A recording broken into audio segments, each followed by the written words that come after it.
చేస్తావో అంతకంటే ఎక్కువ దుఃఖం అనుభవించే తీర్పు దేవుడు యొక్క హస్తంతో రాస్తాడు. ఇది దేవుని యొక్క శాసనం, మనుషులు చేసేది కాదు. మనుషులు చెప్తే దేవుడు చేసే విషయం కాదు. చూస్తాడు, చూసి ఏం చేస్తాడంటే, ఈ పిచ్చి పనులు చేసేవాళ్ళు అందరూ చూసుకోరు. పిచ్చోడా, నేను నీలాంటి పిచ్చోడు అనుకున్నావేంట్రా, నేను నీలాంటి వ్యక్తులు అనుకున్నావా అని దేవుడు ఏం చేస్తాడనంటే ఒక శాసనాన్ని రాస్తాడు. మెనే టేకెల్ ఉపారిసిన్, మెనే టేకెల్ ఉపారిసిన్. వ్రాసెను శాసనము దేవుని చేతితో, వ్రాసెను శాసనము దేవుని చేతితో. దేవుని త్రాసులో నువ్వు తేలిపోదువో, దేవుని త్రాసులో నువ్వు తేలిపోదువో. మెనే టేకెల్ ఉపారిసిన్. గనుడవైనా అల్పుడవైనా, ఈ లోకమేలే అధిపతివైనా, గనుడవైనా అల్పుడవైనా, ఈ లోకమేలే క్రీస్తు న్యాయపీఠము ఎదుట మరి నీ గతి ఏమవుతుందో తెలుసుకో. క్రీస్తు న్యాయపీఠము ఎదుట మరి నీ గతి ఏమవుతుందో తెలుసుకో. మెనే టేకెల్ ఉపారిసిన్, మెనే టేకెల్ ఉపారిసిన్. వ్రాసెను శాసనం దేవుని చేతితో, వ్రాసెను శాసనం దేవుని చేతితో. దేవుని త్రాసులో పోదువో, దేవుని త్రాసులో నీవు తేలిపోదువో. మెనే టేకెల్ ఉపారిసిన్. గనుడైనా అల్పుడైనా ఎవడైనా సరే ఒక్క విషయం అనేది మాత్రం గుర్తుపెట్టుకోవాలి. ఏంటి అని అంటే, వాళ్ళు చేసిన క్రియలకు దేవుడు ప్రతిచర్య చెయ్యకుండా అయితే మాత్రం ఊరుకోడు. బెల్షస్సర్ రాజు ఏం చేశాడనంటే, వాళ్ళ నాన్నకి దేవుడు తీర్పు తీర్చిన విషయం కళ్ళారా చూశాడు. దేవుడు కోపగిస్తే ఎలాంటి మరి పనిష్మెంటే జరుగుద్దన్న సంగతి కూడా తెలుసు అతనికి. ఎవరికి? బెల్షస్సర్ రాజుకి. కానీ చిత్రం ఏంటంటే, వాడు చేసిన బుద్ధిహీనమైన పని వాళ్ళ తండ్రికి దేవుడు తీర్పు తీర్చాడు, వాడు కళ్ళారా చూశాడు. అయినా కానీ రెచ్చిపోయి ఏం చేశాడంటే, దేవునికి సంబంధించిన పాత్రలన్నిటిలో మందు పోసి తాగి కొంతమందిని ఇబ్బంది పెట్టడానికి తయారైపోయాడు. తయారయ్యేటప్పటికీ అతడికి అనుకున్నాడు, ఇంక నాకు తిరిగి లేదనుకున్నాడు. దయచేసి దానియేలు గ్రంథము 5వ అధ్యాయం దగ్గరికి రండి. దానియేలు గ్రంథము 5వ అధ్యాయము అందరూ చూడాల. 5వ అధ్యాయము ఏమండి 3వ వచనం చూడండి. తల్లి మొదటి నుంచి చూస్తావా? రాజుకు బెల్షస్సరు తన అధిపతులలో ఆ 1000 మందితో కలిసి ద్రాక్షారసము తాగుచుండెను.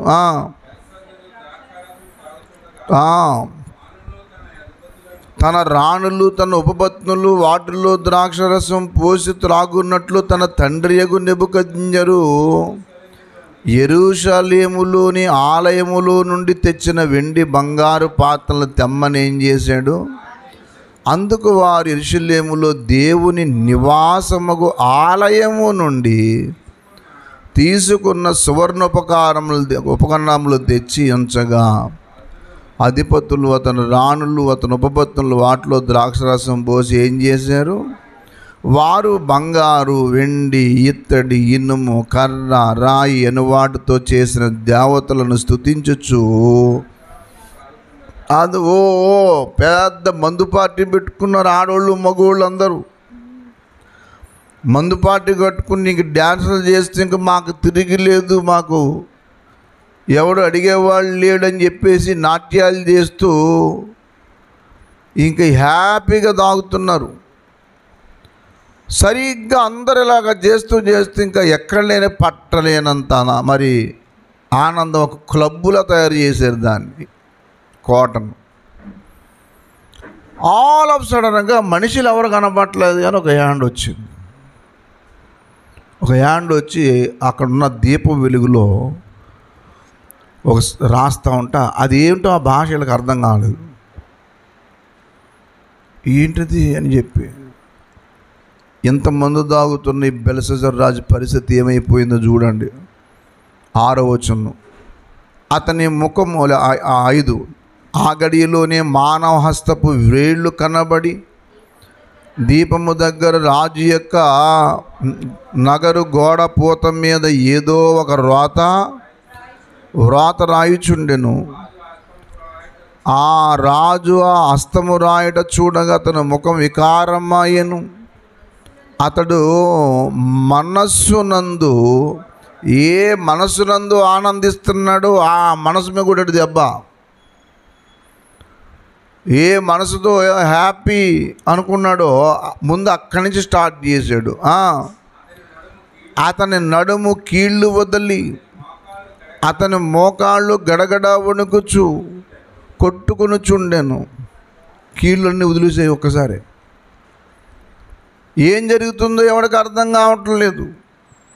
ఉన్నట్టుండి మనిషి ఒక్కసారి కుప్పకూలిపోయాడు, లేవుతుంటే లేవలేకపోతున్నాడు. ఏమయ్యా అంటే నా కీళ్ళు ఏం పని చేయట్లేదు. ఏం జరిగింది అని అంటే ఏమో తెలియదు, అదేంటో రాత. అది 9వ వచనం, అందుకు రాజుకు బెల్షస్సరు మిగుల భయాక్రాంతుడై విస్మయముందునట్లుగా ముఖ వికారము గలవాడాయన. ముఖ కవళికలు మారిపోయాయి, భయం పట్టుకుంది. ఏం జరుగుతుంది అసలు ఇక్కడ, నా పరిస్థితి ఏంటి ఇలా జరుగుతుంది అని చెప్పి ఉంటే ఈ లోపల వాళ్ళ అమ్మకు తెలిసింది. వాళ్ళ అమ్మ పిలిచి, నువ్వేమీ కలవరపడకు, నేను నువ్వు మనసులో కొంచెం స్థిమితంగా ఉండు అంటే. ఏం స్థిమితంగా ఉంటావు, నెమ్మది లేదు. 10వ మాట చూడండి, రాజునకు అధిపతులకు జరిగిన సంగతి రాణి తెలుసుకుని వచ్చి ఇట్లనెను,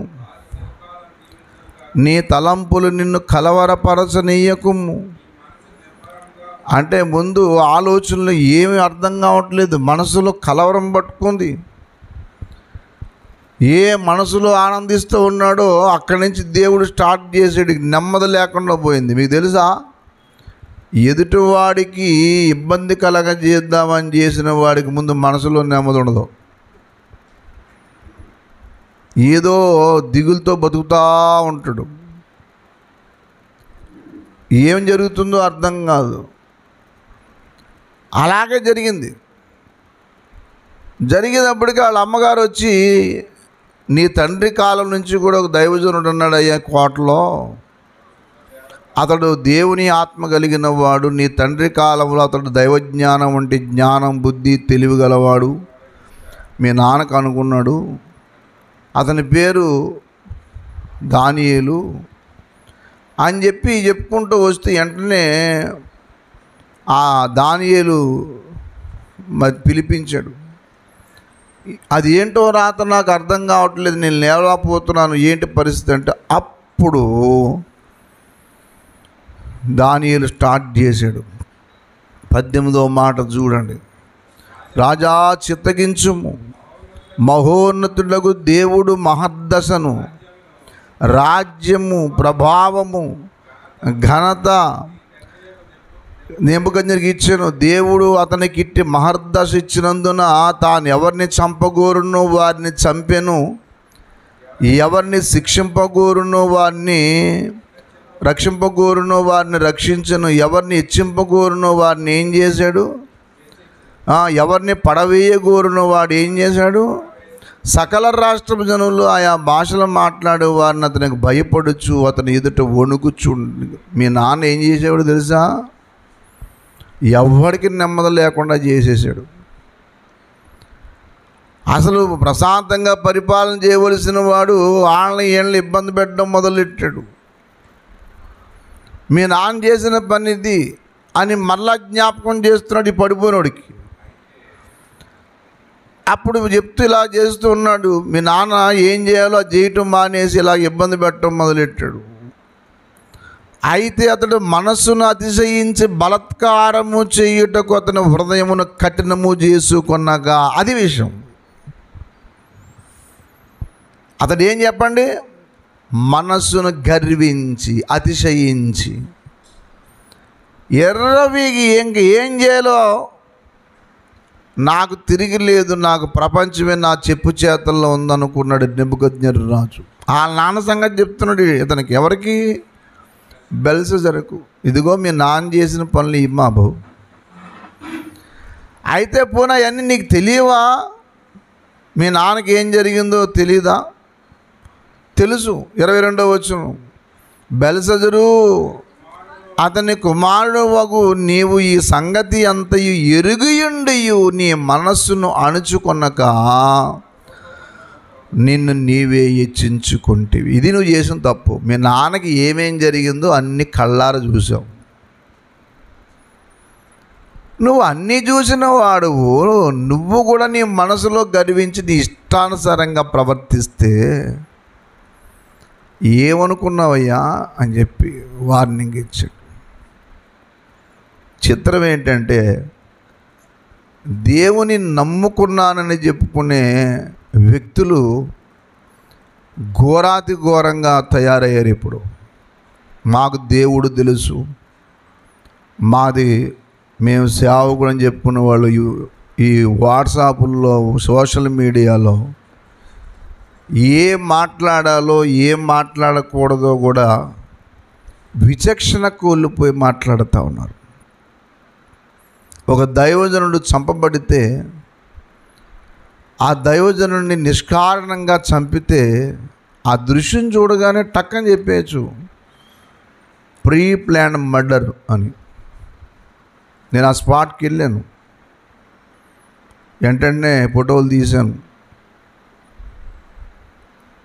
అక్కడ ఎక్కడో చంపి తీసుకొచ్చి అక్కడ వేసి ఆ మనిషి మీద బండి పాడేసి కలజోడు మాస్కు ఒక చోట పెట్టి, ఇప్పుడు ఎవరన్నా యాక్సిడెంట్ అయి పడిపోయాడు అనుకోండి, కలజోడు మాస్కు రెండు కలిపి పక్కన ఉంటాయా?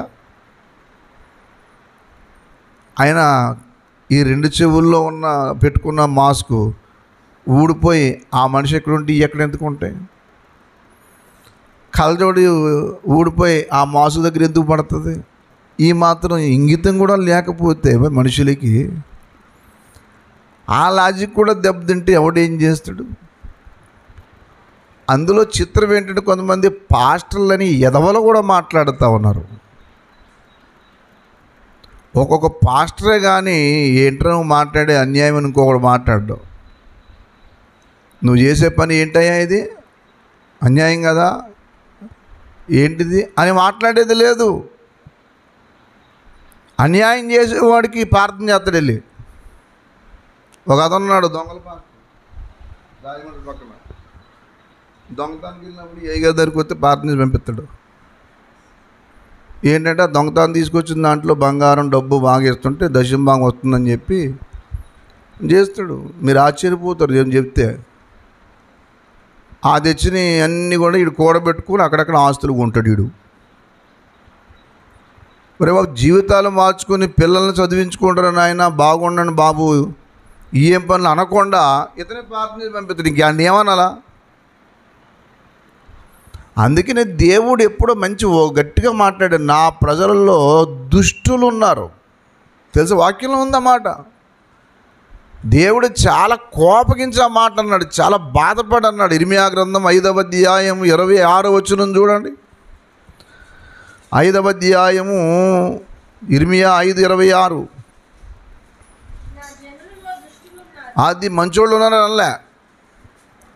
నా జనుల్లో ఎవరున్నారు? దుష్టులు ఉన్నారు. పక్షుల వేటగాండ్రు పెంచు ఉండునట్లు వారి పొంచి ఉందురు, వారు బోన్లు పెట్టుదురు.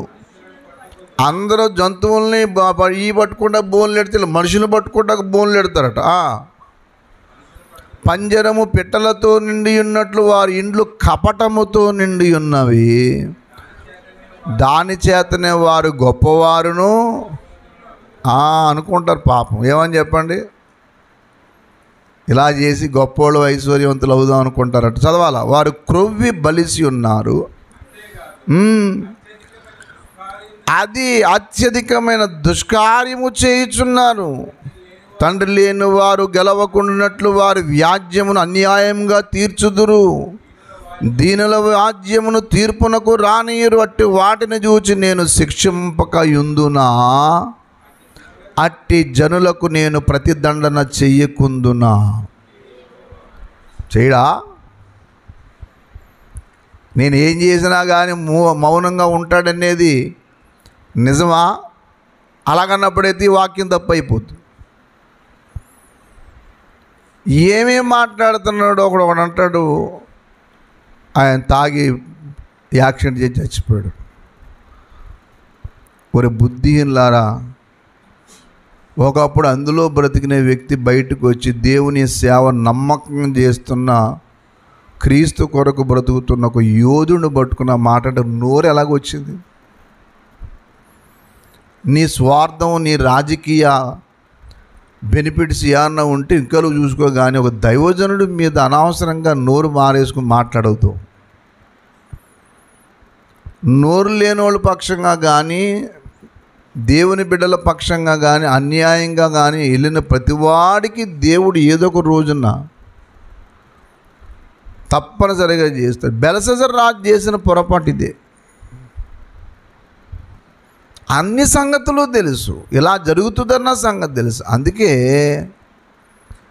క్రైస్తవుడుగా నువ్వు ఎప్పుడూ కూడా అన్యాయం చేయటానికి ఒప్పుకోకూడదు, అన్యాయం జరుగుతుంటే చూస్తూ ఊరుకోకూడదు. నో. ఏమండి, చాలామంది అనుకుంటూ ఉంటారు, ఎవడు ఎలా పోయినా నాకెందుకు, నేను బాగున్నాను కదా. బాగోవు, ఎదుటివాడిని బాగు చేసి బాగోవాలనుకున్నవాడు బాగోవు అనే సంగతి బెల్షస్సర్ మర్చిపోయాడు. బెల్షస్సర్ ఏమనుకున్నాడంటే ఇంక నాకు తిరిగే లేదు అనుకున్నాడు. నాకు అసలు ఇంక తిరిగి లేదు, నన్ను ఎవడు ఏమి చేయలేడనే భ్రమలో బ్రతికాడు పాపం.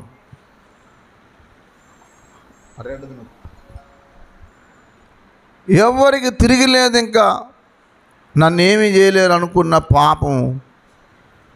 అప్పుడు చెప్పాడు, ఏమయ్యా నువ్వు ఈ సంగతులని తెలిసి నువ్వు మనసు అనుసుకోకుండా ఇష్టాసానంగా ప్రవర్తించేవేంటి అని చెప్పి దేవుడి మీద హెచ్చించుకున్నావు. పైగా సమస్తాన్ని చూస్తున్న దేవుణ్ణి వదిలేసి చూడని వాటన్నిటిని దేవుళ్ళని నమ్ముతావా? మీకు తెలుసా, చాలామంది క్రైస్తవులకి కొన్ని మూఢనమ్మకాలు ఉంటాయి,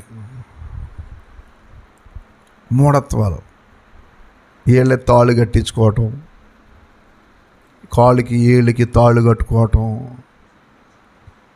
తాయిత్తులు కట్టుకోవటం. ఈ పిచ్చి మొక్కలు వీళ్ళందరూ శాపం కూడా తెచ్చుకుంటారు. అంటే వీళ్ళకి దేవుడి మీద అంటే ఆ తాయిత్తుల మీద తాళ్ళ మీద నమ్మకాలు ఉంటాయి. ఒక ఆయన సంజీవ పూల గురించి చెప్పాడట. సంజీవ పూల కానీ దొరికితే మీరు ఇంక మామూలు కోటీశ్వర్లు ఎవరు అని చెప్పేటప్పటికి, ఎందుకు ఆ సంజీవ పూల గురించి చెప్పింది ఎవరంటే మైకి చెప్తారు, మా పాస్టర్ గారు.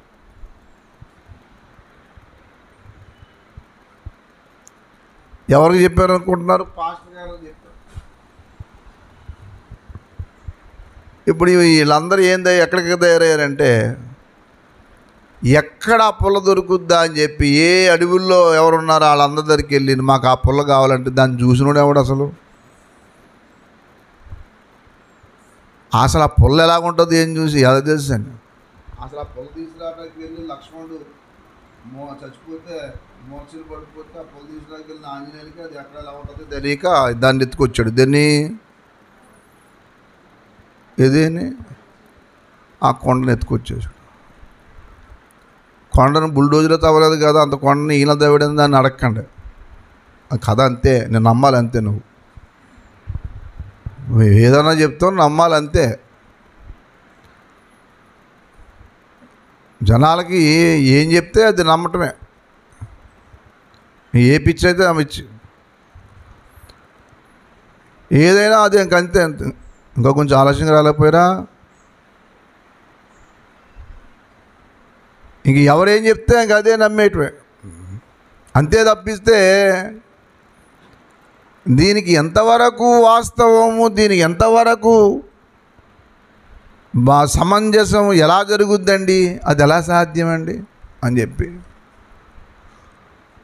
అవును, మరి వాళ్ళకి ఆ పుల సంగతి అర్థం కాదు, మరి నీకేం అర్థమైంది నాకు చెప్పండి. దానికి ఇంకో కథ చెప్పారు, మళ్ళా దానికి ఏం కథ చెప్పారు తెలుసా? అది సంజీవ పుల్ల అయితే నీటిలో వేయగానేది ఏమవుద్దంటే పాము అవుతుంది. నీ మొహమేం కాదు, అది సంజీవ పుల్ల ఎలాగుందో ఇప్పుడు వచ్చి బాబు ఎవరికి తెలియదు నాయన, తెలియదు కాదు, ఊరికి కథల్లో రాసుకుని ఊహాజనితంగా రాసుకున్న దాన్ని ఊహించుకుని భ్రమల్లో తిరుగుతూ ఉన్నారు కొంతమంది. దేవుని మీద విశ్వాసం మానేసి చెత్త వాటన్నిటి మీద నమ్మకం పెట్టుకున్నవాడిని నీ ఏమనాలా? దేవుడిని అవమానించే వ్యక్తి అయితే కాదు నువ్వు. అంటే దేవుడు అంత త్వరగా ఏం చేయట్లేదు కాబట్టి ఆయన చేతకానుడా? మీరు ఎప్పుడు ఊహించకండి. నేను ఏం చేసినా, నేను ఏది మాట్లాడినా చెల్లిపోద్ది, నేను ఏం చేసినా నాకు ఏమీ తిరిగి ఉండదు అనే భ్రమలో ఎప్పుడు ఉండొద్దు. బెల్షజర్ రాజు అప్పుడు దాకా చాలా హ్యాపీగా గొంతులు వేసాడు, వితిన్ మినిట్స్లో కుప్పకూలిపోయాడు. నీ ప్రాణమును నీ సకల మార్గములు అన్నాడు చూడండి దయచేసి 5:24-23 చాలా పెద్ద వచనం అది. బెల్షజరు దానియేలు గ్రంథము 5వ అధ్యాయము 22. బెల్షజరు అతని కుమారుడగు నీవి సంగతి ఎంత ఎరిగియండి నీ మనసును అణుచుకొనక నిన్ను నీవే హెచ్చించుకుంటివి. ఎట్లనగా నీవును నీ అధిపతులను నీ రాణులు నీ ఉపపత్నులు దేవుని ఆలయ సంబంధమగు ఉపకరణములలో ద్రాక్షారసము పోసి త్రాగవలనని వాటిని తెచ్చి ఉంచుకొని వాటితో త్రాగుచు గ్రహింపనైనను చేతగాని వెండి బంగారము ఇత్తడి ఇనుము కర్ర రాయి చేయబడిన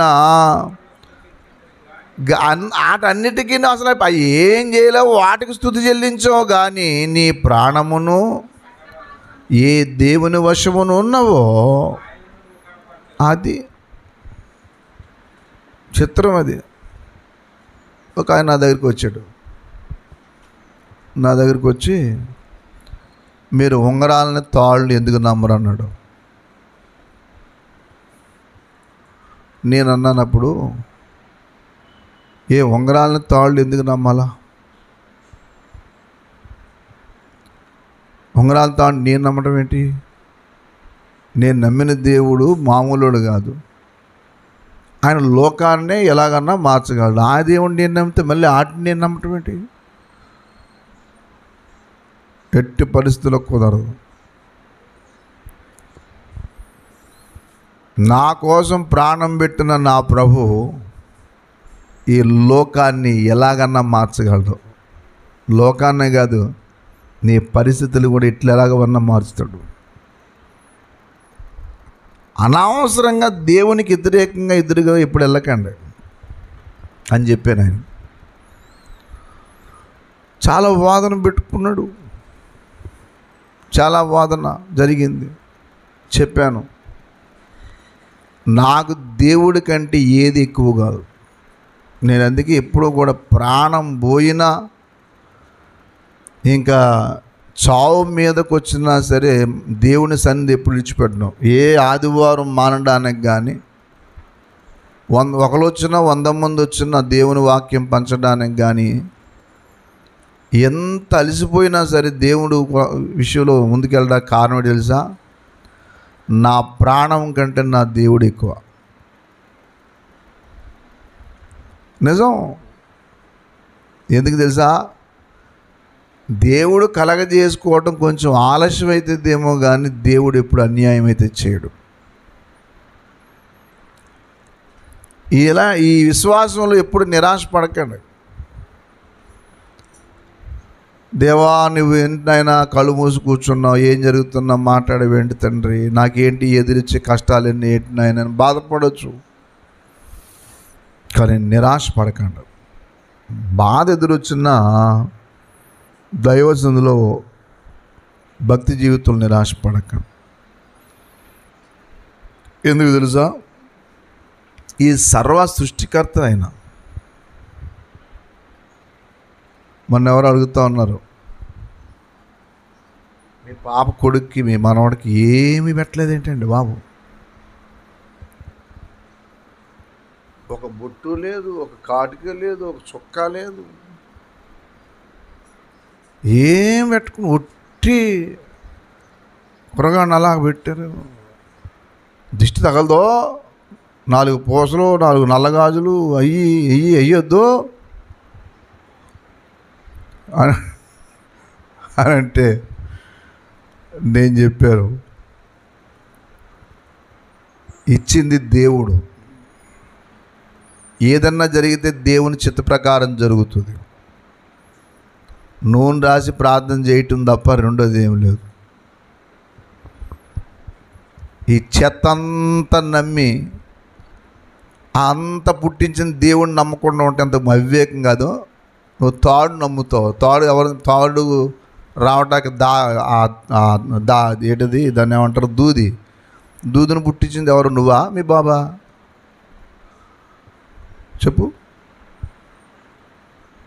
మడుగుదాం మళ్ళీ ఓ తాయిది కట్టుకుంటావు. తాయిది ఎందుకు కట్టుకుంటారు? తాడుతోనే కదా. ఆ తాడు తయారవటానికి ఏం కావాలా? దూది కావాలిగా. దూది పుట్టించింది ఎవరు? మీ తాత లేదా నువ్వా మీ బాబా? పిచ్చిమోహం కూడా అవన్నీ చేసిన దేవుడు. నీకు చేసిన దీని మీద నమ్మకం ఉందా కానీ చేసిన దాని మీద నమ్మకం లేదు. అది విషయం. అన్నం వండింది అమ్మ, అన్నానికి దండం పెట్టుకుంటాం కాదు, అమ్మకి దండం పెట్టు, థ్యాంక్స్ అమ్మా అని చెప్పి దేవుని స్తుతించు. ప్రభువా, ఈ ధాన్యం పండించడానికి నువ్వు సహాయం చేసావు, ఇది నువ్వు ఇవ్వకపోతే నాకెలాగొస్తుంది? వర్షమే లేకపోతే పంట ఎలాగ పండుతుంది? నువ్వు సహాయం చేసావు, వందనాలు అని ముందు ఆహారం ముందుకు రాగానే ప్రభువుని స్తుతించుకో. దేవుడికి ఒళ్ళు మండిందంటే కరువు రప్పించి వర్షాన్ని ఆపేస్తాడు. దేవుణ్ణి తక్కువ అంచనా ఎప్పుడు వేయొద్దు. ఎన్ని జరిగినా కానీ దేవుని పట్ల ఎట్లా ఉండాలంటే, ఆకాశం కిందకు వచ్చి ఈ భూమి పైకి వెళ్ళినా దేవుడు మారడు. నీకే పనికిమాలిన నమ్మకాలన్నీ మనకే ఉంటాయి. నీకే లేనిపోయిన కోపాలన్నీ ఉంటాయి. మొన్న ఏదో ప్రార్థనలో ఏదో జరిగింది. ప్రార్థనలో జరిగితే అన్నం తినకుండా వెళ్ళిపోతారు కొంతమంది. నాకు కొంతమంది కోపం రాగానే ఏం చేస్తారంటే చచ్చి మానేసి, లేకపోతే అన్నం మానేసి ఏది చేస్తుంటారు.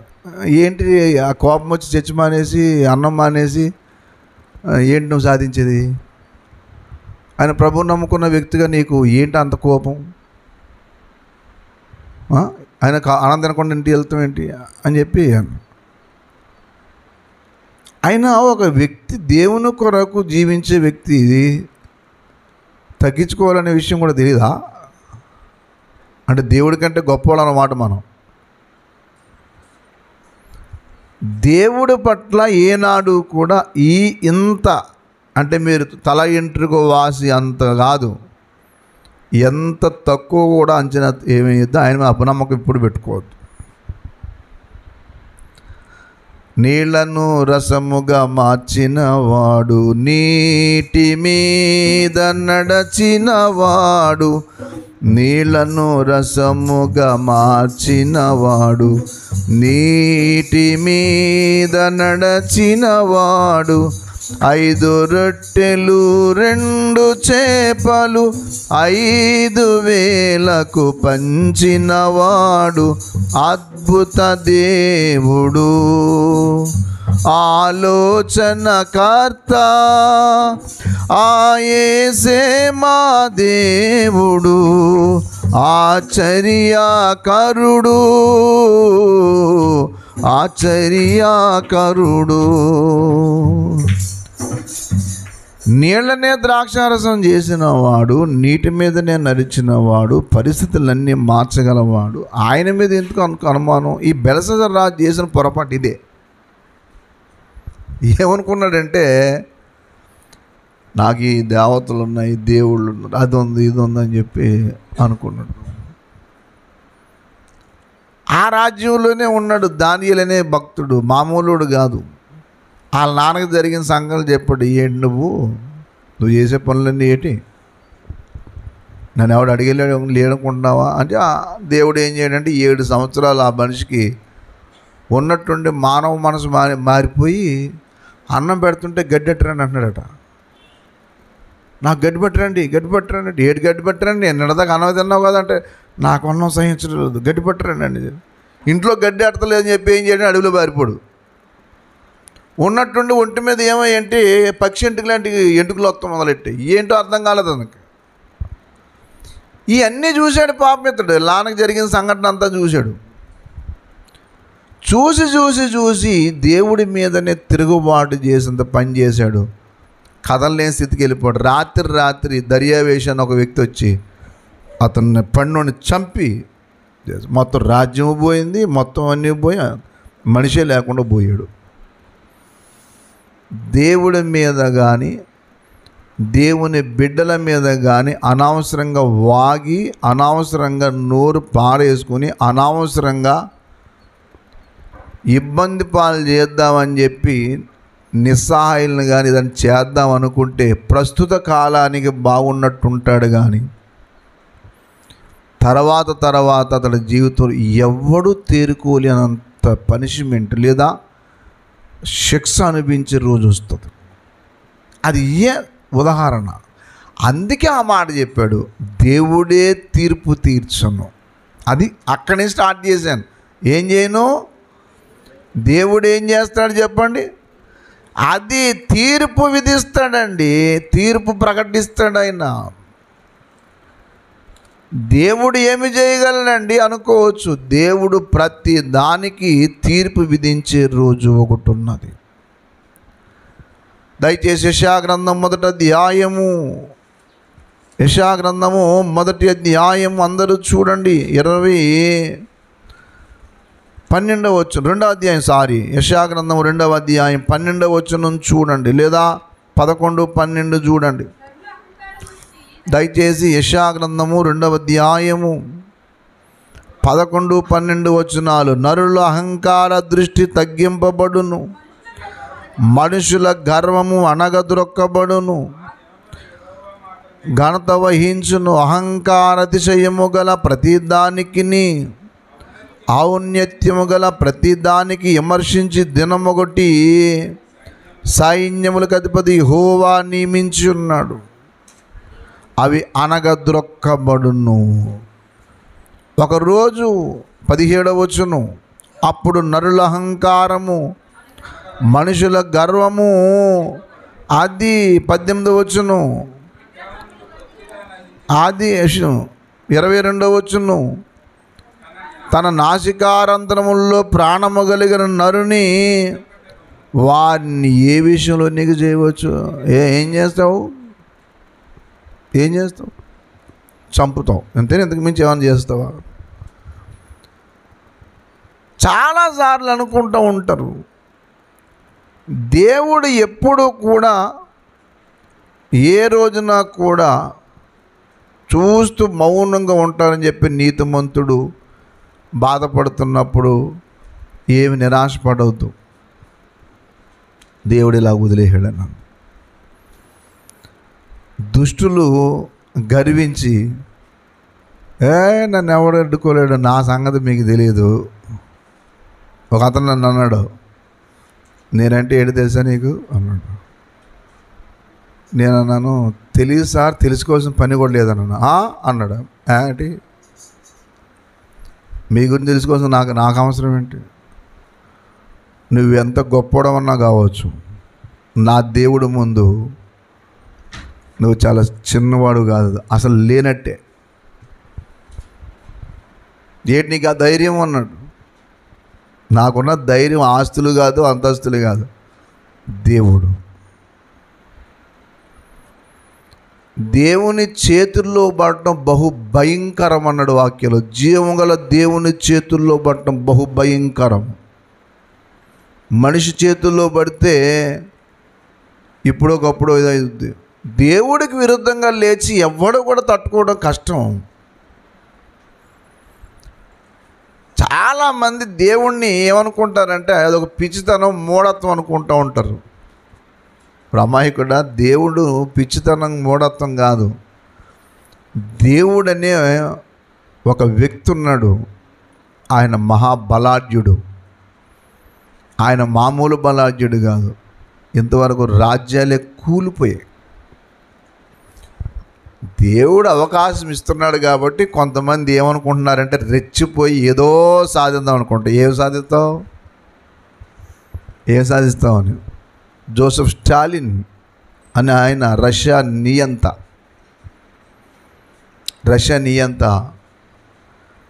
ఒక రకమైన డ్రెస్ వేసి క్రైస్తవులందరినీ ఒక రోజున షూట్ చేయడానికి పెట్టుకున్నాడు. లైన్ నిలబెట్టి అందరికి తుపాకులు ఇచ్చి కాల్చండు. జూన్ 9వ తారీఖున కాల్చాల. వాళ్ళందరినీ షూట్ చేసి చంపుతాడు. ఇంతకీ ఏంటంటే క్రైస్తవులు అయ్యారని. క్రైస్తవులు అవ్వకూడదు. ఈ క్రైస్తవ్యం అనేది మన దేశంలో ఉండకూడదు.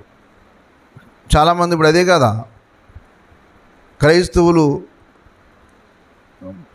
మంచిది కాదు. ఎందుకు చిత్రం ఏంటంటే అక్కడున్న సమాజంలోనే అక్కడున్న ప్రజలకి నిప్పెడుతున్నారు, స్విచ్ పెడుతున్నారు. అక్కడున్న వాళ్ళు దెబ్బలాడుకుంటారు. ఇంతకీ బయటోడు ఎవడో వచ్చి అక్కడ అదే సమాజంలో అదే వర్గంలో ఉన్న వాళ్ళు వాళ్ళ మధ్యన గొడవలు పెడుతున్నారు.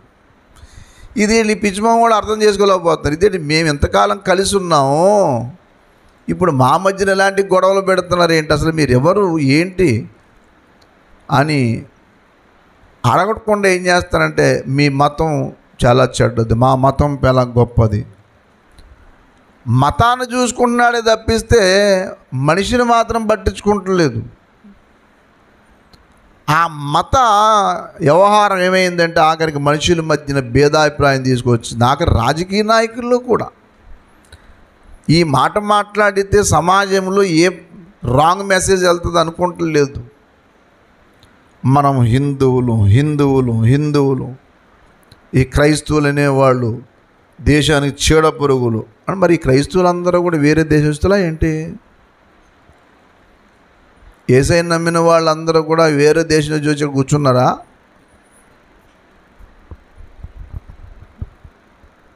ఈ పనికిమాలిన వాదనంతా తీసుకొచ్చి సమాజంలో వైలెన్స్ తీసుకొస్తున్నారు. అక్కడున్న కుర్రోళ్ళని రెచ్చగొట్టి గోళ్ళ మీద ఇది రాయండిరా, ఎవరింటి మీదన్నా ఎవరికి ఏదన్నా పర్లేదు రాసేయండి మాట, అంతే. జై శ్రీరామ్.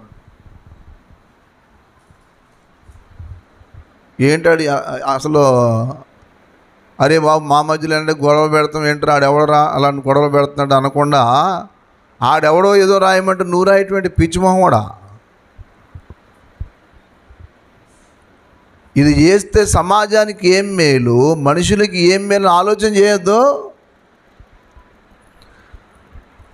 దేవుని బిడ్డవైనా నువ్వు దేశంలో పౌరుడు అయినా సమాజానికి ఉపయోగపడంగా తీసుకో, అంతే. నీ స్వార్థం చూసుకోకూడదు. నేను బాగుంటే చాలు, ఎవడెలా నాశనం అయిపోతే నాకెందుకు అనుకోకూడదు. నువ్వు బాగుండాలి, ఎదుటివాడు ఏమైపోతే నాకు అవసరం లేదనుకున్న ప్రతి వాడు నాశనం అవుతాడు.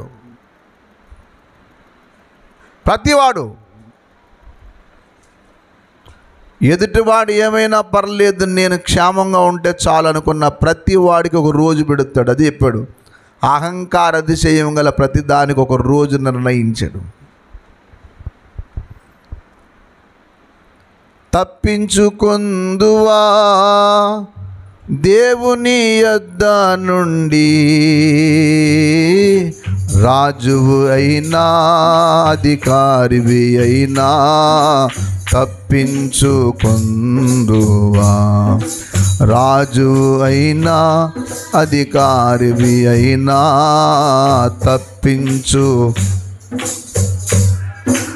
తప్పించుకొందువా. ఒకసారి ఒక భక్తిపరుడు యొక్క కూతురు చిన్న బిడ్డ ఆడుకుంటుంటే ఆ భక్తిపరుడు మీద కక్ష కట్టిన వ్యక్తి ఏం చేయడంటే చిన్నపిల్లల్ని తీసుకెళ్ళి ఈ మండలి వరకు నరికేశాడు, చేతులు 2. ఎందుకు తెలుసా? అతన్ని కుమ్ములు ఒకసారి చంపకూడదు, కుమ్ములు చంపాలి అని చెప్పి ఏ విషయం తెలియని చిన్న బిడ్డను తీసుకెళ్ళి చేతులు నరికేశాడు. తండ్రి చూసి షాక్ గురైపోయాడు. ఏంటి నా బిడ్డ జీవితం, ఆడబిడ్డ, మగబిడ్డ అంటే ఏదన్నా చేయొచ్చు, ఆడబిడ్డకి ఎన్నో విషయం చేసుకోవాలి ఆమె, ఏంటి అని చెప్పి అన్నట్టుగానే ప్రార్థన చేసి కుమ్ములు కూతురి మీద ఉన్న బెంగతే చచ్చిపోయిన తర్వాత జరిగింది ఏంటంటే మొత్తం మీద ఈ అమ్మాయి దేవుడిని అయితే విడిచిపెట్టలేదు, ప్రభుని విడిచిపెట్టలేదు. ప్రభు దగ్గర కన్నీళ్ళు గాచి ప్రార్థన చేస్తూ పట్టుదలతో చదివింది.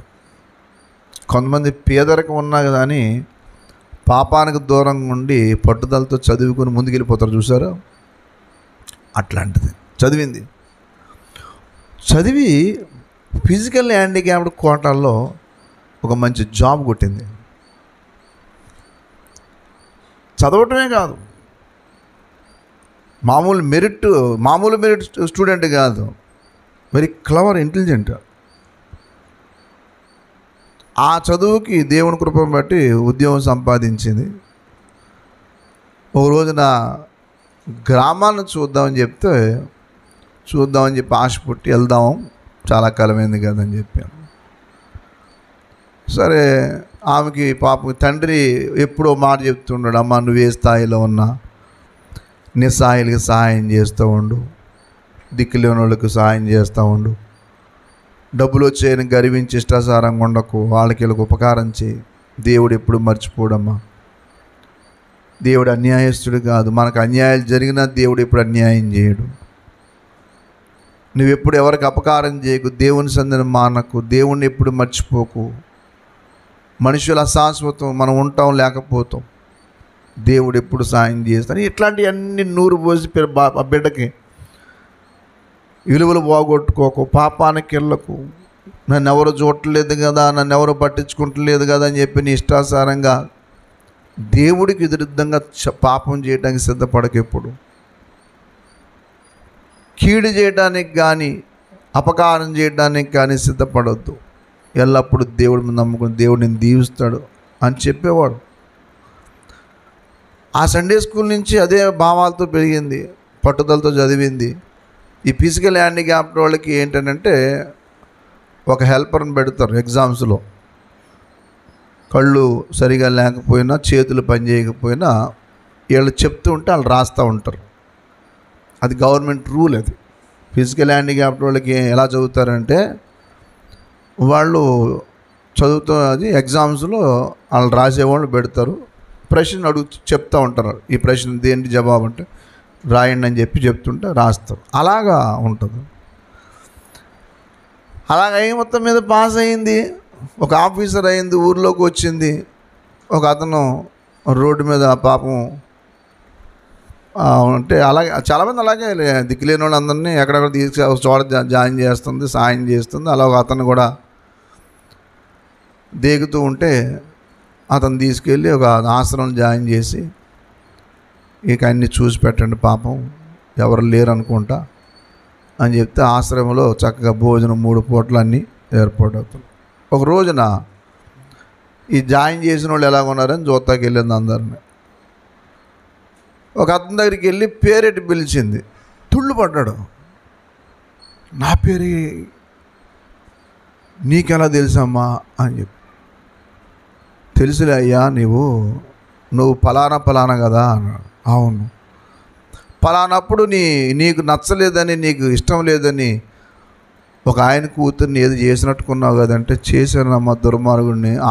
ఆ పాప శిక్ష ఇప్పుడు నేను ఇలాగ అనిపించే కారణం, ఇప్పుడు నేను నడవలేని స్థితిలో దేగుతూ ఉన్నప్పుడు, నేను ఇంక చచ్చిపోయే స్థితిలో నుండి ఎవరో తీసుకొచ్చి ఇక్కడ జాయిన్ చేసి నాకు ఈ జీవితం ఇచ్చారు అంటే, ఎవరోగా జాయిన్ చేసింది నేనే. నువ్వు చేతులు నరికేసిన అమ్మాయి ఎవరో కాదు నేనని చెప్పి 2-3 చేతులు వెనకాలని చూసి ముందెట్టింది. కొమ్ములు వెనక కాళ్ళు మీద పడ్డాడు. ఎంత దుర్మార్గుడిని నువ్వు ఎలా క్షమించావమ్మా అంటే, నేను క్షమించకపోతాను కానీ నేను నమ్మిన దేవుడు ప్రేమ నేను క్షమించాను అనుకున్నాడు. నేను ఏం చేసినా నన్ను ఎవడో ఏం చేయలేడు అనుకున్నాడు. దేవుడు ఏం చేశాడు చెప్పండి? నడవలేకుండా దేక్కుండా తిరిగినట్లు చేశాడు. ఏం చేస్తావు? దేవుడికి వ్యతిరేకంగా ఉండి ఏం చేయగలవు? ఏం సాధిస్తావు? ఏది సాధించలేవు. అందుకే ఏదన్నా ఓ మాట అంటాడు, ఆదరించు దిక్కు లేకపోతే కన్నీళ్ళు గారుస్తారట వాళ్ళు. ఆ కన్నీళ్ళు ఏం చేస్తాడు? దేవుడు చూస్తాడు. ప్రసంగి గ్రంథము 8 చూడండి, ప్రసంగి గ్రంథము 8వ అధ్యాయము ఒక చక్కటి మాటను చూడండి. ఒక మంచి మాట 4వ అధ్యాయం మొదటి మాట చూడండి. పిమ్మట సూర్యుని కింద జరిగి వివిధమైన అన్యాయ క్రియల గురించి నేను యోచించి తిని, బాధింపబడువారు ఆదరించు దిక్కు లేక కన్నీళ్లు విడుచుదురు, వారిని బాధ పెట్టువారు బలవంతులు గనుక. అది విషయం. ఆదరించువాడు ఎవడునూ లేకపోవును. నిజమే, వాళ్ళకి లేదు. కానీ 5వ మాట చూడండి ఏం జరుగుద్దో. బుద్ధిహీనుడు తన చేతులు ముడుచుకొని, అది జరిగేది. బాధ పెట్టిన నీ చేతుల్లో కానీ ఒకప్పుడు ముడి చేసుకుంటావు. అప్పుడు నీ మాంసం నువ్వే తినే స్థితికి వెళ్ళిపోతావు. అది విషయం. అందుకే ఎప్పుడూ కూడా దేవునికి వ్యతిరేకంగా నడవకూడదు అనేది ముఖ్యం. దయచేసి అదే ప్రసంగి గ్రంథము 7వ అధ్యాయము 17వ మాట చూడండి.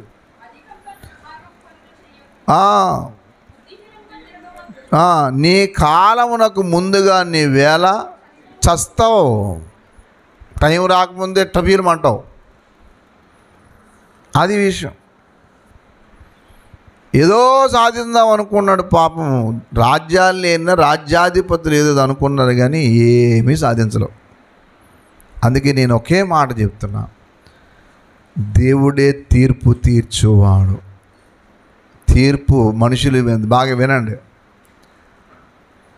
దేవుడు తీర్పు మనుషుల మీద తీరుస్తాడు, ప్రకృతి మీద తీరుస్తాడు. 2 విషయాలు గుర్తుపెట్టుకోండి.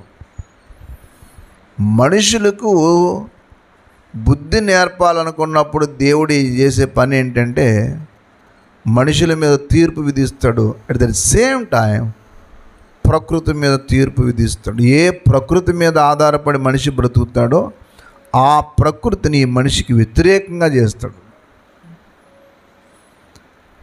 అనగా ఏ పరిస్థితుల్లో కూడా తేరుకోలేని స్థితిలోకి వెళ్ళిపోతారు వీళ్ళు. ప్రకృతి కూడా సహకరించదు. వీళ్ళకి ఏమవుద్దంటే ప్రకృతి కూడా యాంటీ అయిపోద్ది.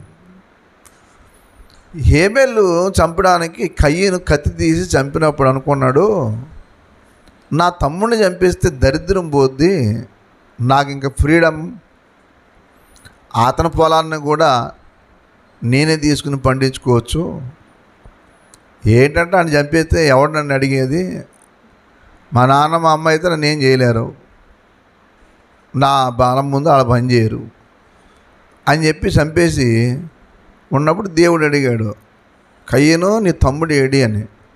నా తమ్ముడికి ఏమైనా కాపలా ఉన్నా అని దేవుడికి వ్యతిరేకంగా సమాధానం చెప్పాడు. అవునా, నిర్దోషి రక్తాన్ని చిందించడానికి భయపడకుండా నువ్వు భూమి మీద చిందించేసావా? నీ చేతుల్లో నుండి నీ తమ్ముని రక్తమును స్వీకరించడానికి నోరు తెరిచిన ఈ భూమి, ఏ భూమి కోసం అయితే నువ్వు ఆశపడ్డావో ఆ భూమి నీకు యాంటీ అయిపోద్ది. రక్తం చిందించడానికి నువ్వు తెగించావు చూసావా, ఆ భూమి మీద ఉండకుండా నువ్వు శపించబడ్డావు. చూడండి ఆదికాండం 4వ అధ్యాయం. దేవుడు తీర్పు ఎలాగుంటుంది అనే దానికి 2-3 ఉదాహరణలు ఉన్నాయి చూడండి. 10వ మాట, 9వ మాట. హేబేలు ఎక్కడ ఉన్నాడని కయీను అడగా, అతడు నేను ఎరగను, నా తమ్మునికి నేను కావలవాడుగా. కావలవాడు అంటే కావలవాడువే.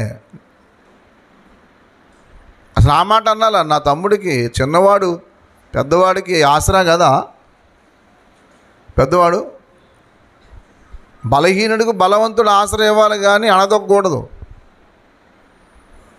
బలహీనుడువా నాయన నేను ఉన్నాను రా, నీకు ఎందుకు నిరాశపడతావు అని చెప్పి ఉండాలి. కానీ బలహీనుడు కాబట్టి వేసి పడద్దాం అంటే దేవుడు ఏం చేతగానోడేటి.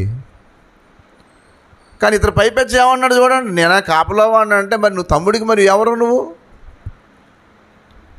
అని అంటే దేవుడికి చూడండి ఏమైందో. నీవు చేసిన పని ఏమిటి? నీ తమ్ముని రక్తము యొక్క స్వరము నేలలో నుండి నాకేం చేస్తుంది? కావున నీ తమ్ముని రక్తమును నీ చేతుల్లో నుండి పుచ్చుకొనుటకు నోరు తెరిచిన ఈ నేల. భూమి నోరు తెరిచిందట. ఎవరు రక్తం తాగటాకే? ఎవరు రక్తం తాగటాకే? హేబేలు రక్తం తాగడానికి. ఎందుకంటే ఈ రక్తం, ఈ భూమి నేను ఆక్రమిద్దాం అనుకుని ప్లాన్ చేసాడు అయ్యగారు. 2 సంఘటనలే చెప్తాను వినండి బాగా. ఏ నేల కోసమైతే ఆశపడ్డావో బాబు, ఆ నేల నీకు సారం ఇవ్వదు నాయన. ఎందుకు తెలుసా? రక్తం చిందించిన నేల, రక్తం చిందించిన చేతులు 2 శపించబడతాయి. వాడెంత గొప్పోడైనా సరే రక్తం చిందించడానికి ప్రయత్నం చేసిన నేల ఎప్పుడు క్షేమంగా ఉండదు. రక్తం చిందించిన చెయ్యి ఎప్పుడు క్షేమంగా ఉండదు. అదే చెప్పాడు అక్కడ. నువ్వు సేద్యం చేద్దాం అనుకుంటావు కానీ నాయన ఆ నేల నీకు పంట ఇవ్వదు బాబు. కారణం ఏంటి తెలుసా? ఆ నేల మీద నువ్వు రక్తం చిందించావు. అది తప్పు. 12వ మాట, నీవు నేలను సేద్యపరుచున్నప్పుడు అది నీ సారము నీక మీదట నీకు ఇయ్యదు. నీవు భూమి మీద దిగులు పడుచు దేశ దిమ్మరువై. అందుకే ఏంటి తెలుసా? దేశ దిమ్మరైన మాట ఎందుకు వచ్చింది తెలుసా? ఇక్కడ భూమి సరిగా లేదు కాబట్టి ఇంకో చోటకి వెళ్దాం అనుకుంటా, అక్కడ సరిగా ఉండదు. అక్కడ నుంచి ఇంకో చోట, అక్కడ నుంచి చాలా, అందుకే చాలా దేశ దిమ్మర్లో తిరుగుతాడు రా అంటుంటా. అంటే అర్థం ఏంటంటే ఎక్కడ వాడికి ప్రశాంతత ఉండదు, ఎక్కడ సారం ఉండదు వాడికి. దేవుడు ఏమీ చూస్తూ ఊరుకోలేదు. 2వ సంఘటన ఉంది బైబిల్లో. ఆహాబు అనే రాజు, నాబోతు అనే వ్యక్తి ద్రాక్ష తోట ఈ ఆహాబు రాజు గోడ నానుకుని ఉంది, నగరికి చేర్చుంది. నాబోతు వాళ్ళ తల్లిదండ్రులు ఇచ్చిన పొలం అది, చక్కగా పండించుకుంటున్నాడు. ఈ ఆహాబు అనే రాజుకి దాని మీద కొన్నడింది. కన్నుబడి ఏం చేశాడనంటే, నేను వేరే చోట పొలం ఇస్తాను, నాకు ఈ ద్రాక్ష తోట ఇచ్చి, ద్రాక్ష తోట తీసేసి కూరగాయల తోట వేసుకుంటాను అన్నాడు. ఎవడన్నా ద్రాక్ష తోట ఉంచుకున్నాడు కూరగాయల తోట వేసుకుంటాడా? అంటే ఏమీ లేదు, ఎలాగన్నా సరే ఆక్రమించేద్దామని. సరే మొత్తం మీద నాకు కుదరదున్నా, మా పిత్రార్జితం ఇది, నేను ఇవ్వను అంటే ఇంటికి వచ్చి ఆ ఆహాబు అనేవాడు ఏంటంటే ఏ చిన్నది జరిగినా కానీ ఇంటికి వెళ్ళి మంచం మీద పడుకుని మూతంతా ముడిచిపెట్టుకుని అందరిని కూడా పడుకుంటాడు. మళ్ళీ అలా ఆవిడ వచ్చి అడుగుతుంది, ఏమయ్య ఎలా ఉన్నావంటే, నేను ఆహాబును పొలం అడిగాను, పొలం అడుగుతున్నాడు చెప్తూ చిన్నపిల్లలు ఏడుతున్నాడు మంచం మీద. ఏమంటే నేను చేసుకుంటా లేకు అన్నవాడు ఇదే కదా, నేనున్నాను కదా, అనే ఈ యెజబెలు తగుదనమ్మని ప్రతిదానికి తయారైపోయి వెళ్ళేటప్పటికి ఆఖరికి యెజబెల్ ప్లాన్ చేసి ఆ నాబోతు పొలం మాకు కావాలి, ఏం చేస్తారో తెలియదు అని చెప్పి ఇద్దరు అబద్ధ సాక్షులను ఏర్పాటు చేసి రాజును దూషిస్తున్నప్పుడు మేము చూసాం అని ఒక పనికి మాలిన వారు అని ఉంది అక్కడ. పనికి మాలిన ఇద్దరు మనుషులను ఏర్పాటు చేసి నాబోతుకి వ్యతిరేకం మాట్లాడితే రాళ్ళు ఇచ్చి కొట్టి చంపేరు పాపం. ఎవరిని?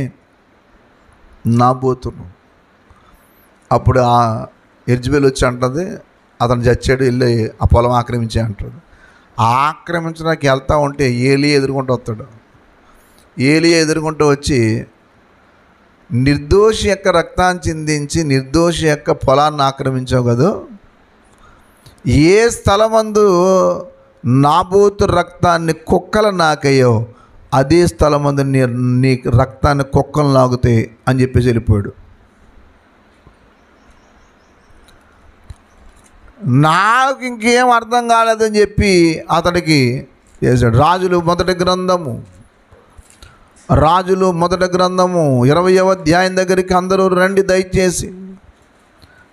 రాజుల మొదటి గ్రంథము దయచేసి అందరూ చూడండి. ఒక మంచి మాట ఉంది అక్కడ, మీరు ఆ మాట చదివితే ఈ ఆహాబు రాజు చేసిన పని ఒకటి ఉంది. దయచేసి 21వ అధ్యాయం, 20వ అధ్యాయం కాదు, 21వ అధ్యాయం 13వ వచనం చూడండి. అప్పుడు పనికి మాలిన ఇద్దరు మనుషులు నాబోతు దేవునిని రాజుని దూషించనని జనుల సమక్షం నాబోతు మీద పట్టణపు బయటకు అతను తీసుకుని రాళ్లతో చావగొట్టి నాబోతు రాతి దెబ్బల చేత మరణం ఆయనని వారు యెజబెలునకు వర్తమానం పంపగా రాతి దెబ్బల చేత మరణం ఆయనని యెజబెలు విని నాబోతు సజీవుడు కాడు, అతడు చనిపోయిన గనుక నీవు లేచి యెజ్రాయేలీయుడైన నాబోతు క్రయమునకు ఇవ్వన వలనని క్రయమునకు నీకు ఇయ్యనొల్లకపోయిన అతను ద్రాక్ష తోటను స్వాధీనపరుచుకొనమని ఆహాబుతో కొనుక్కుంటానంటే ఇవ్వలేదు కదా, చంపేసి ఆక్రమించాం, వెళ్ళి తెచ్చుకో అని చెప్పగానే 17వ వచనం, అప్పుడు యెహోవాకు తిష్బీయుడని యెహోవా ఏలియాకు ప్రత్యక్షం ఎలాగూ నీవు లేచి సోమ్రోన్లో ఉన్న ఇశ్రాయేల్ రాజు ఆహాబును ఎదుర్కొనుటకు బయలుదేరు, అతడు నాబోతు యొక్క ద్రాక్ష తోటలో ఉన్నాడు, కొనబోయాను, నీవు అతను చూచి ఇలాగ ప్రకటించి యెహోవా సెలవిచ్చినది ఏమనగా నీవు నాబోతుని చంపితివి కదా, యెహోవా సెలవిచ్చినది ఏమనగా ఏ స్థలమందు కుక్కలు నాబోతు రక్తమును నాకెనో కుక్కలు నీ రక్తము నిజముగా నాకునని అతనితో చెప్పాను. దేవుడే తీర్పు తీర్చువాడు. నీతిమంతుడిని చంపి నిర్దోషిగా ఉండటం ఎవడికి సాధ్యం బాబు అనుకున్నాడు. పాపం అతని పక్షంగా ఎవడు యుద్ధం చేసిన వాళ్ళు లేడు, పొలం అంతా నాదే అనుకున్నాడు. దైవ తీర్పుకి ఎప్పుడు గురవద్దు అనడానికి ఎన్నో ఉదాహరణలు ఉన్నాయి. నాకు ఎందుకు బాధ వచ్చిందంటే, ఒక నీతిమంతుడిని చంపితే లోకమంతా ఏం మాట్లాడాలా, ఏంటి అన్యాయం, ఏంటి దేశం మీద ఈ శాపం. ఎందుకు తెలుసా? వాక్యంలో మాట ఉంది తెలుసా, నరహంతకులున్న పట్టణమునకు శ్రమ. నరహత్య చేసే దేశంగా ఒక దేశం తయారైందంటే ఆ దేశము పతనావస్థకి వెళ్ళడానికి కారణమని దేవుడు హెచ్చరించాడు. చాలామందికి ఏమీ తెలియకుండానే వాళ్ళ స్వార్థం కోసం ఇష్టం వచ్చినట్టు జీవిస్తూ ఉంటారు. మళ్ళాంటి వాళ్ళు ఎవరన్నా దైవజనుడు బాబు ఈ బ్రతుకు మంచిది కాదు నాయన అంటే కోపం వాళ్ళ మీద. ఎందుకు కోపం తెలుసా? చెప్పుకుంటూ వాక్యం చెప్పగలరు కానీ ఇలాంటివి ఏంటి అంటే ఏ వాక్యం చెప్పుకోవాలి మరి? అంటే నువ్వు తప్పులు చేస్తూ కూర్చుంటే నోరు మూసి కూర్చోవాలా? ఒక దైవ సేవకుడు ఉన్న లూప్ హోల్స్ అన్నీ బయట పెట్టి ఇది మీ దగ్గర జరిగింది, స్త్రీలను నడిరోను పెట్టుకుని పిల్లలకు పాలిచ్చే అవకాశం లేకుండా భ్రష్టులు కొడవలతో కోసి జాకెట్లు వేసుకుంటే కొడవలతో కోశారు. తెలుసా పోనీ ఈ చట్టం? ఆడవాళ్ళు ఎవరు జాకెట్లు వేసి తిరగకూడదు. జాకెట్ తీసి బయటికి కనబడేలాగా తిరగాల, మేము చూడాలా, మేము అనిపించాలనుకున్న ప్రతి స్థితి మా దగ్గర రావాలా. ఒక క్రైస్తవుడు పూనుకుని ఏటి దౌర్జన్యం, స్త్రీల మీద ఏటి అగాత్యం, ఏటి సమాజ కట్టడి, ఎవడు చెప్పాడు మీకు ఇది? ఎంతోమంది స్త్రీలు అప్పటికే చేశారు. అది కర్ణాటకలో ఒక స్టోరీ కూడా ఉంది. ఒక ఆమె ఏదో పేరుంది, ఆమె సుగాలి ఏదో మొత్తం మీద అదేదో పేరుంది. ఆమె ఆఖరికి తెగించి మీకు కావాల్సింది ఇదే కాదని చెప్పి చేత్తో పట్టుకుని ఆమె కొడవలతో కోసిచ్చింది. క్రూరత్వం, మనుషుల్లో క్రూర స్వభావంతో బ్రతుకుతున్నారు. దేశము ప్రజలకు యోగక్షేమాలు చూసుకోవాలి కానీ ఒక వ్యక్తిని ఇబ్బంది పెట్టి ఇంకొక రీతిగా బ్రతకాలని ఆశించడం అది ఏంటది తత్వం? ఏటా చట్టం ఏంటని? ఏం చేద్దామని, దేశాన్ని సమాజాన్ని ఏం చేద్దామని? ఇంకో సంగతి తెలుసా మీకు? మీరు అన్యదా భావించకండి. మా కులం మా కులం మా కులం అంటారు. ఆ కులంలో ఉన్నవాళ్ళు ఆ కులం వాళ్ళని నాశనం చేస్తారు. కనీసం కులాభిమానం కూడా ఉండదు. మా కులమోడే కాదా, ఇలాంటి దారుణమైన పరిస్థితి మేము చేయొచ్చు అనుకోడు. అతడి మతం వేరు, ఇతని మతం వేరు కాబట్టి ఏదన్నా చేయొచ్చు. కనీసం మనందరం ఐక్యత కలిగి ఒక స్థానంలో ఉందాం. మన కులస్తులు మనం అన్యాయం చేసుకోవటం ఏంటి అనేది లేదు. ఇప్పుడు కొంచెం గట్టిగా ఏదన్నా చెప్పి అన్యాయాలు అక్రమాలు ఖండిస్తే ఆ వ్యక్తి చెడ్డోడు, అక్రమాలు అన్యాయం ఖండించిన వాడు చెడ్డోడు. అలాంటి వ్యక్తులను చంపుతారన్నమాట. ఏడు చంపి సాధించింది నువ్వు? చూడండి, యెహెజ్కేలు గ్రంథం 24వ అధ్యాయం 6వ మాట చూడండి. యెహెజ్కేలు గ్రంథము 24, 6, 9, 2 కూడా చూడండి.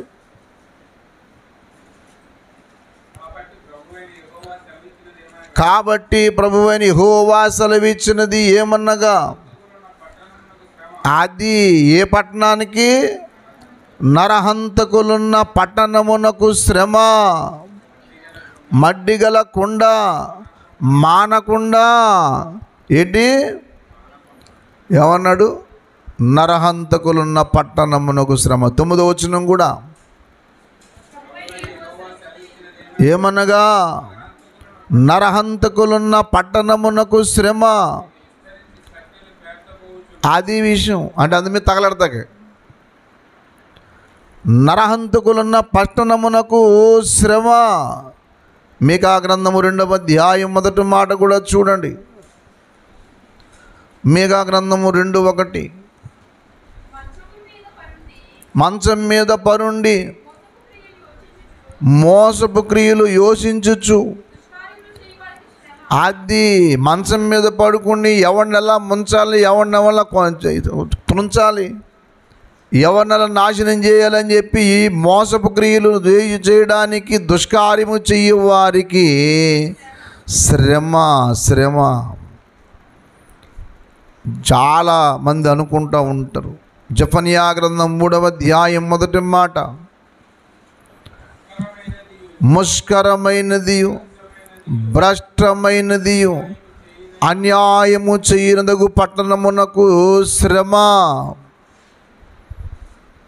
దుష్కరమైన ఏమన్నాడు చెప్పండి? ముష్కరమైనది, భ్రష్టమైనది, అన్యాయము చేయనదగు పట్టణం. అంటే ఊరు బోర్డు కానీ కాదు, ఆ సమాజంలో మనుషులు కానీ. అందుకే దేవుడే తీర్పు తీర్చేవాడు. ఇష్టం వచ్చినట్లు మాట్లాడి ఇష్టం వచ్చినట్టు చేయటం ఎప్పుడూ చేయకూడదు. ఏమవుతావు ఏంటి అసలు? నీ జీవితం ఏంటంటే ఏ పాటిది? ఉన్న కొద్దిగా జీవితంలో ఏం చేయాలంటే, దేవుడు తీర్పు తీర్చే దేవుడు ఉన్నాడు కాబట్టి నిజంగా బుద్ధిమంతులు జ్ఞానవంతులు అయితే ఏం చేయాలి తెలుసా?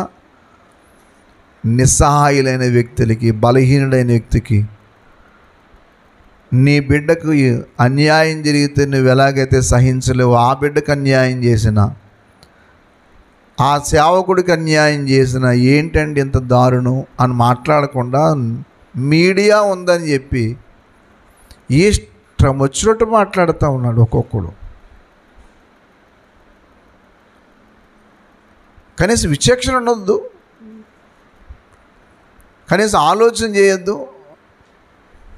ఆ టీవీ9 ఏబిఎన్ అందులో ఎవరో మూర్తి గారంట మహానుభావుడు నోరు వేసుకుని అడుగుతాడు, నాకు డీజీపీ ఇచ్చాడు ఈ వీడియో. ఎవడిచ్చాడు నీకు అసలు? ఆయన ఏమన్నా నేను ఎవరికి ఏమలేదంటే నోరు వేసుకుని ఎదుటివాడిని వాదించడానికి చేస్తాడు. నీకు అడ్డంగా నోరు ఉందని చెప్పేసి గట్టిగా మాట్లాడటం నేర్చుకోవద్దు. కొంతమందికి నోరుతోనూ జనాంగంతో నెగ్గుదామనేసి ప్రయత్నం చేస్తారు ఇలాంటి వాళ్ళే. నోరు అడిపోద్దు ఒక రోజున, అప్పుడు ఏం చేస్తా, మాట్లాడకూడదు, ఏముండదు, మంచిగా ఆడతకూడదు అంటుంటావు.